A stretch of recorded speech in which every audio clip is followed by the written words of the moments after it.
India versus শ্রীলঙ্কার first test ম্যাচের day 1 শেষ হলো, যেখানে অনেক কিছু ঘটে গেছে। সেটাই নিয়ে আজ আলোচনা করতে চলেছি। ডে 1 প্রথমে ইন্ডিয়া টস জিতে ব্যাটিংয়ের সিদ্ধান্ত নেয় এবং ওপেনিং করে যশস্বী জয়সওয়াল এবং কে রাহুল। দুজনের মধ্যে ভালো রানের পার্টনারশিপ হয়। যশস্বী জয়সওয়ালের জন্য দিনটি খুবই আনলাকি ছিল, কিন্তু স্টার্ট ভালো মিলেছিল।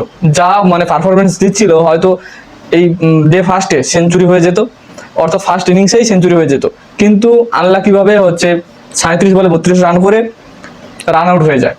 এবং নেক্সট তারপর আছে দেবদত্ত পাডিক্কাল অবশ্যই ভালো পারফরমেন্স দিয়েছে আগের ম্যাচে, এই জন্য প্লেইং ইলেভেনে জায়গা পেয়েছে 27 রানের পরিবর্তে। এবং সেখানে দেবদত্ত পাডিক্কাল এসেছে এবং সেখানে দেবদত্ত পাডিক্কাল ভালো পারফরমেন্সও দিয়েছে।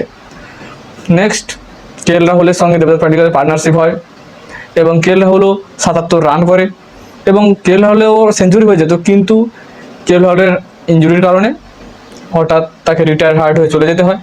এবং তারপর আসে শুভমন গিলও 20 নিচে রান করে এবং একটা ক্যাচ আউট হয়ে যায়।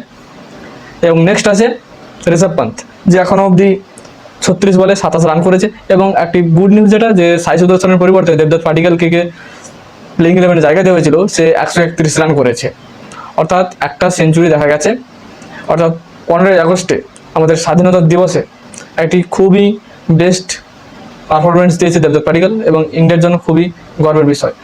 আর নেক্সট দ্বিতীয় দিনে যদি দেবদত্ত পাডিক্কাল কনসিস্টেন্টলি এরকম ভালোভাবে খেলে যায়, অবশ্যই এই সেঞ্চুরি ডাবল সেঞ্চুরিতে পরিণত হবে এবং চাইলেও ঋষভ পান্ত সেঞ্চুরি করতে পারে এবং কে রাহুল যদি ফিরে আসে তাহলে তারও সেঞ্চুরি হতে পারে। আর একটা বিষয়, শ্রীলঙ্কার একজনই বলার প্রভাত জয়সূর্যা বলে, সে জাস্ট একটা উইকেট নিয়েছে। এই একটা উইকেট বোলিংয়ের দ্বারা পড়েছে আর একটা উইকেট ওই যশস্বী জয়সওয়াল রান আউট হয়েছে।